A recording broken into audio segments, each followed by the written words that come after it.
precipitation is not expected at this time.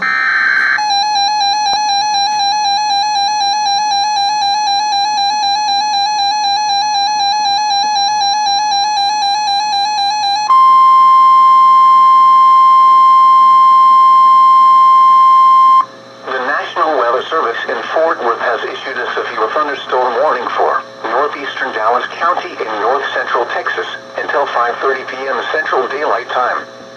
At 4:50 p.m. Central Daylight Time, a severe thunderstorm was located near Garland, moving northeast at 10 miles per hour. Hazard, 65 miles per hour wind gusts and penny-size hail. Source, radar indicated.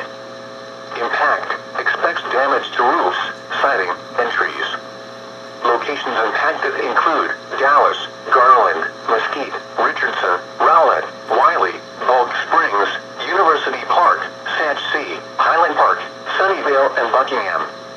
This includes the following interstates: Interstate 35 near mile marker 428, Interstate 30 between mile markers 47 and 64, Interstate 45 near mile marker 284. For your protection, get inside a sturdy structure and stay away from windows. Continuous cloud-to-ground lightning is occurring with this storm. Move indoors immediately. Lightning can kill. Heavy rainfall is occurring with this storm.